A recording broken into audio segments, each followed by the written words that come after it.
Hey everybody, this is Russ from RetroGameCore.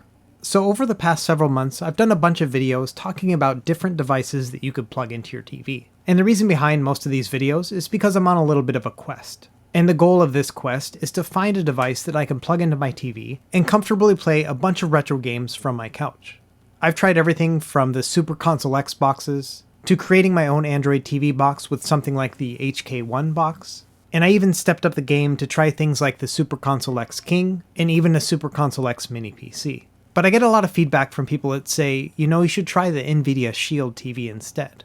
And so in today's video, I'm going to do just that. Let's check out the NVIDIA Shield TV Pro and see how it functions as a gaming device. Now this baby can do way more than just play video games. It is likely the ultimate Android TV box that you could buy. In addition to streaming all the content you can think of, you could also have it function as a Plex media server. But in this video today, we're going to focus mainly on emulation performance. In particular, I'm very interested to see how it performs with a Nintendo 64, Sega Dreamcast, as well as Sony PSP. And at the end of this video, I also want to take a look at how it stacks against things in a similar price range. So without any further delay, let's jump into it. Okay, so here's the box here. I got it straight from Amazon.com, took about 3 days shipping. I'm not going to go too far into the specs here because honestly it's well documented. But I will say one interesting note here is this uses the same processor as the Nintendo Switch. As you could expect, NVIDIA is a big company, so they do a very good job with their packaging. Inside, you're going to get the NVIDIA Shield itself, and honestly, I'm not a huge fan of this design. I've said it time and time again, I'm just not a fan of angular devices like this. On the back, you can see it has two USB ports, HDMI, Gigabit Ethernet, and then the power connector. Previous versions of this model had microSD card slots, this one does not. So you're going to need to use a USB flash drive or an external hard drive. I will say the remote is kind of unique. It reminds me a bit of those Toblerone chocolate bars, but it's comfortable to hold and feels very premium. Further inside the box, you're going to get a quick start guide and then an AC adapter. And this is a proprietary plug here. It looks a little bit like a USB-C plug, but it's not. So yeah, that's the setup. So there are actually two different models for the NVIDIA Shield TV. Let's break those down real quick. Now the model on the left is called the Shield TV, and it costs $150, which is $50 cheaper than the one I got, the Shield TV Pro. They both use the same processor, but the Pro has double the storage and an additional gig of RAM. And I think that little bit of RAM is going to come into play when you're playing Android games, and potentially when you're moving through the user interface. But when it comes to emulation, I don't think that additional gig is going to make much difference. Now in terms of features, there are some other things to consider. The non-Pro Shield TV does not have any USB ports, but it does have a microSD slot. So you're going to be able to load up your games through a microSD card, but you won't be able to plug in things like external controllers or an external hard drive. Meanwhile, on the Shield TV Pro, you can use all sorts of things in those USB ports. Personally, I thought it was worth the extra $50 to have that type of functionality, and to also give me a little bit more internal storage. So let's boot this thing up and see what the experience is like. And honestly, in a nutshell, this is just like using any other Android TV box. It's very similar to setting up an Android phone. It's going to ask you to sign into your Google account, and then you're going to pick a few apps, and this is the interface you'll have. And luckily, you'll have access to the Google Play Store. So right then and there, you can go and install a bunch of apps. And for the most part, all of your favorite emulation apps are going to be available directly onto the NVIDIA Shield. And if they're not available, you could always just grab the APK, throw it on an external hard drive, plug that in, and then install it that way. And the one time that might actually be worth it is with RetroArch. Now a lot of NVIDIA Shield power users actually recommend you get the app from the RetroArch website itself. And that's because previously only the 32-bit version was available on the Google Play Store. And so in order to get the 64-bit version, you used to have to download it yourself and then sideload it. But as you can see on this link, they now have the 64-bit version available on the Google Play Store. So honestly, I would recommend just getting it from the store, because then you can do online updates and it's just much easier. And the honest truth is any performance gain you're going to get from the 64-bit version versus the 32-bit version is kind of ineffective because as you'll see later on, any of the harder systems to emulate, you're not going to want to use RetroArch anyway. So long story short, just use the Google Play Store version of RetroArch. Now if you're not a fan of the NVIDIA Shield front-end experience, you can also download other launcher apps that'll improve the experience. One of my favorites is this one here, ATV Launcher Pro. It's super simple. It's literally just a matter of downloading and installing the app, and it'll turn all of your apps into these tiles as you can see here. There's a couple tweaks you're going to want to do. For example, you want to go into the settings, and then swap out the sections so that the applications are above the widgets. That'll make it a little bit nicer to navigate around. Additionally, you can go in and hide a bunch of apps so you don't have to see them. It's not going to uninstall them or anything, but you can at least curate the experience to only show your emulators or games or things like that. In addition, you can move around these tiles and organize it in a way that makes sense to you. Typically, what I like to do is put all the emulators first, and then all of my streaming apps, and then maybe a couple Android games. And of course, if you don't have to put the ATV launcher as your primary launcher. So say, for example, other people in your family don't want to play games, but they want to use it to stream video or things like that. You could have all that set up, and then just select the ATV launcher to pop right into your new interface. There's a lot of customization options available for you. It's just a matter of digging around and figuring out what you like. Now, the NVIDIA Shield is a capable gaming machine. You can honestly play all sorts of high-end Android games. And so if that's your thing, that might be a great option for you. But honestly, we're not going to focus on this in the video, we're going to focus on emulation. So let's get into that first. We'll start with RetroArch and just see what kind of things you can play on this system. Now, playing games on RetroArch is the same as it is on any of these other videos I've shown with this interface. You're typically going to want to throw all of your ROMs onto an external hard drive, and then create a playlist that'll point to that folder and it'll load up all your games. Now, a RetroArch setup video would probably take me another 20 minutes to do, and so in this video, let's just focus on the actual gameplay itself. And primarily, I'm just going to focus on the systems that are going to work well and are going to be convenient to play on here. Primarily, I would say any of your 8-bit or 16-bit systems, they're going to play just flawlessly. For example, with Super Nintendo, you have a couple different cores, and there's not a single Super Nintendo game that's not going to play well on this machine. As you can see with Star Fox, which is arguably one of the hardest games to play, it's playing just fine. So 8-bit, 16-bit, no problem there. Let's step up our game a little bit and we'll try something else. Let's try PlayStation 1 using the DuckStation core with a 5x rendering, which is 1080p output. And as you can see here, it's playing full speed and a very solid experience. So honestly, this is a great sign when it comes to emulation. If this system can very easily upscale PlayStation 1 to 1080p, then that's a very capable system and not something that plays on a lot of the other Android TV boxes. Even Tekken 3 can play in 1080p with no slowdown at all. Okay, let's move on to arcade games and talk about this for a second. When it comes to Final Burn Neo and Final Burn Alpha cores, these games played really well. Even the hardest to play games in the Final Burn Neo catalog, like Street Fighter the movie or even Street Fighter 3 Third Strike, they play just flawlessly. I think this system is way more powerful than this. But I ran into some issues when trying to play MAME 2003 Plus games.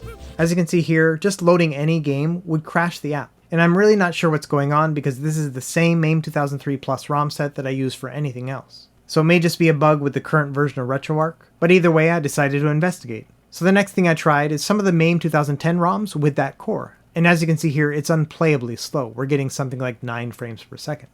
But luckily, there is actually a really good Android app that plays MAME games, and that's MAME for Droid. Now this uses the .139U1 ROM set, but once you get that ROM set dialed in, performance is really good. As you can see here, Mortal Kombat's playing just fine. Even Ninja Baseball Batman is running at full speed. Now, unfortunately, this ROM set does not support Killer Instinct, but it can play Tekken games. As you can see here, Tekken 1 is playing just fine. But when you try to play something like Tekken Tag Tournament, I was seeing a lot of auto frame skip going on. So I went into the settings and I turned off auto frame skip, and as you can see here, it only runs at about 85% full speed with no frame skip on. So I would say that Tekken 1 is about the upper limit when it comes to arcade games on this device, at least from a software perspective. So this is a really great option for classic arcade gaming, but not if you're really trying to push the limits. Okay, so moving over to Nintendo DS. For this one, I used the standalone Drastic emulator. And this one costs some money, I can't remember how much, I think maybe $5. But it runs really well. And you can also upscale it to double the resolution and it still works just fine. Now this app does support touchscreen controls, but it's a little bit wonky how you set this up. You basically plug in an external mouse, and then you can use that as your stylus input. So it is possible to play things like Metroid Prime Hunters, but you're going to have to hold the mouse in one hand and then the controller in your left hand. It's a little bit awkward, but hey, it's possible. Okay, so let's move on to the heavier systems here. This is what I'm really interested in. We'll start with Nintendo 64. I'm using the Mupen 64 Plus FZ app, and I always like to try F-Zero X first, and it's playing at 1080p at full speed. That's a really great sign.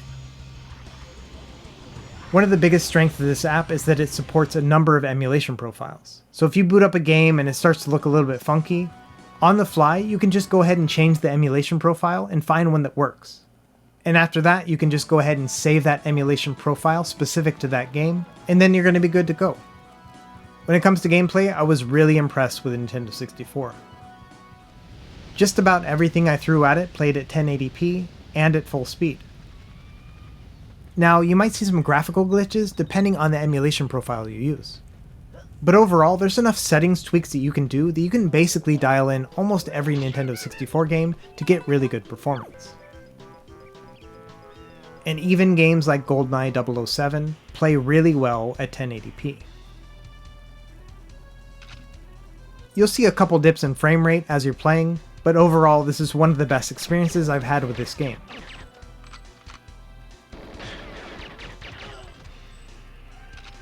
Overall, if you're really interested in playing Nintendo 64 games on your TV, the NVIDIA Shield TV Pro is one of the best experiences I've seen to date.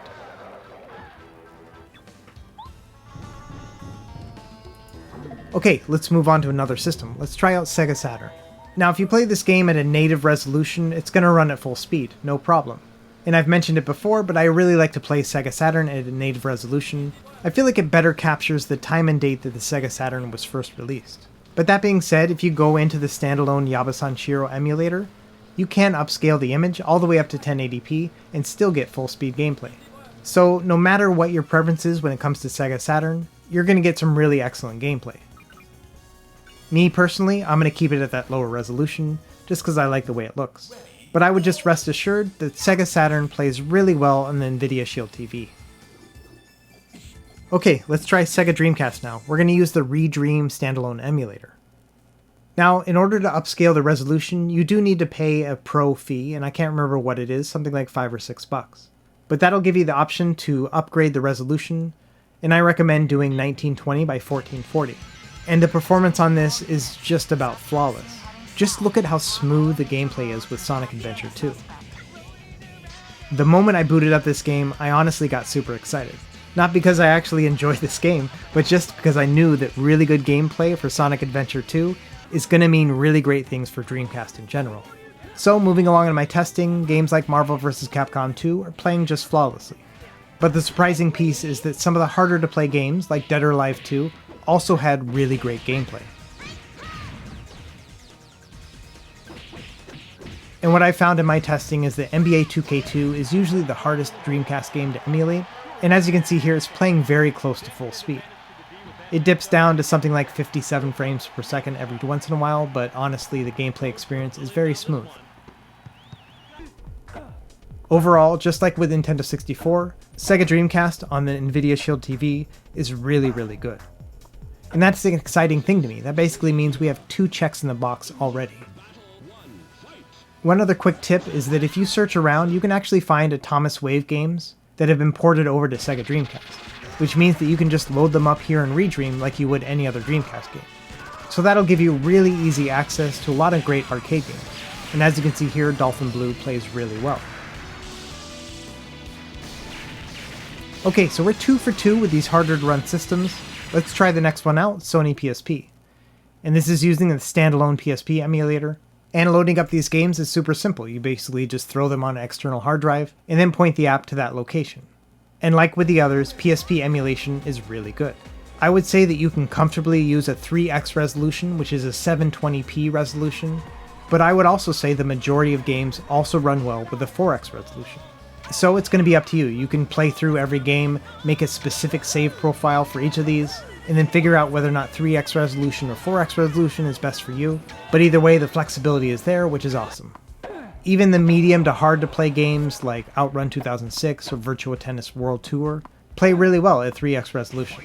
So honestly, I kind of took the lazy route and I just turned them all into 3x resolution. That way I didn't have to make individual profiles. And to me, playing these games in 720p is still a really great experience. But the option is there to make them 1080p if you want.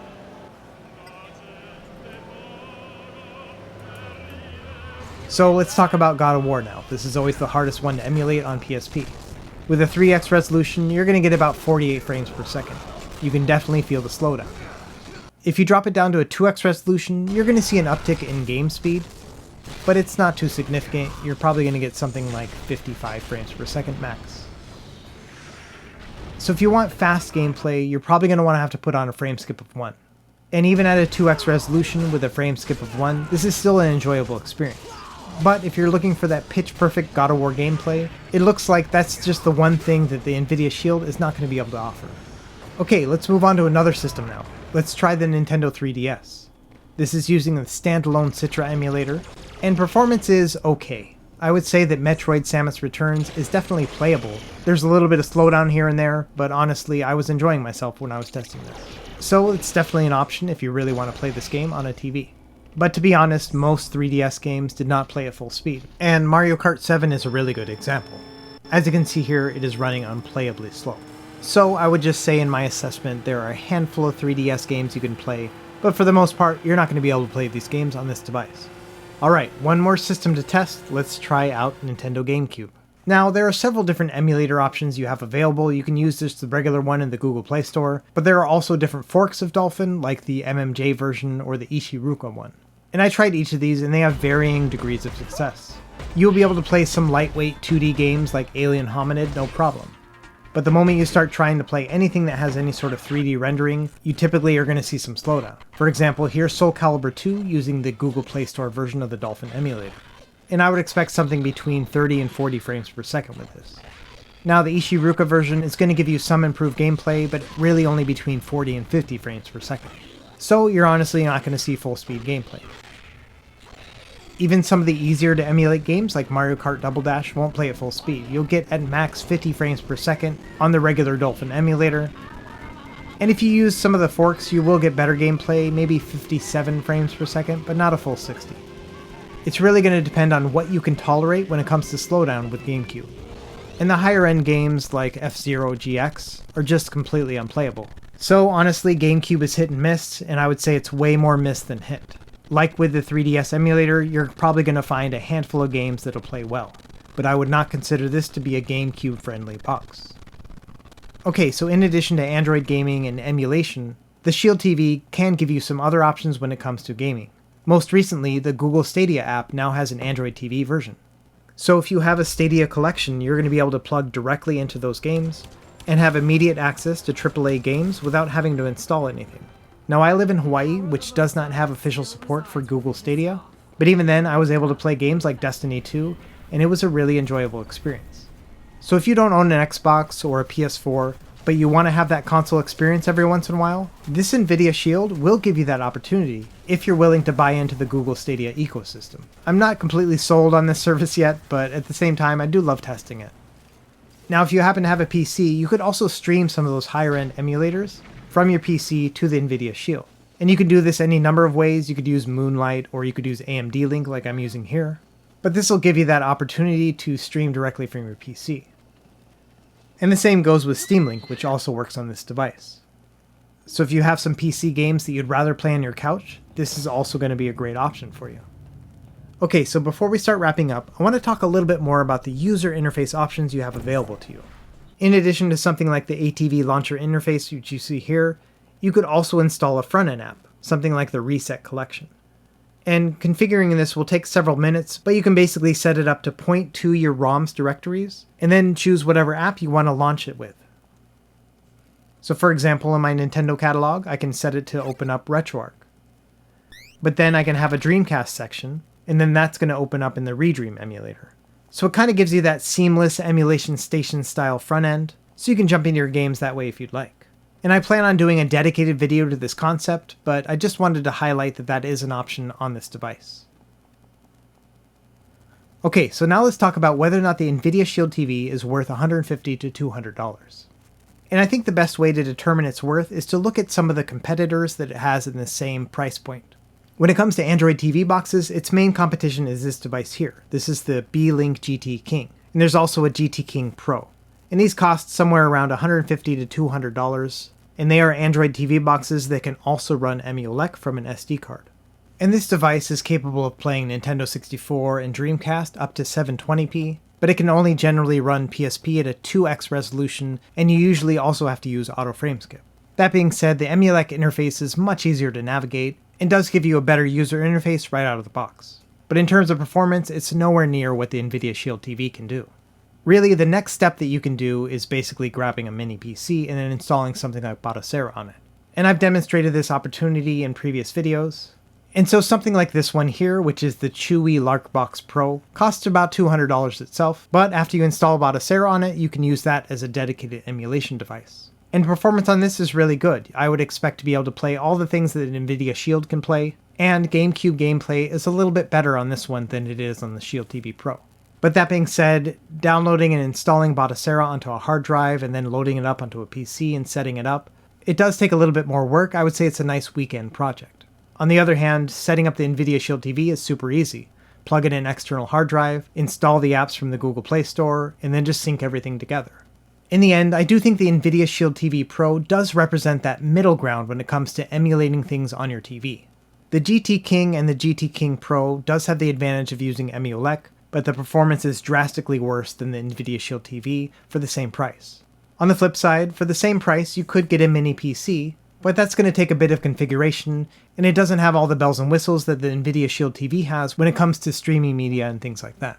Honestly, when it comes down to it, I'm kind of sold on the NVIDIA Shield TV. I honestly think that at a $200 price point, this is the best overall emulation experience.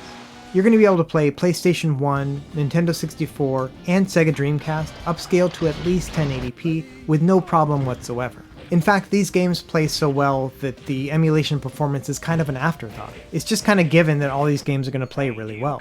Sony PSP does take a little bit of tweaking, but if you just leave it at a 3x resolution, everything's going to play fine. But it might be worth your time to try to see whether or not the games will play at 1080p as well.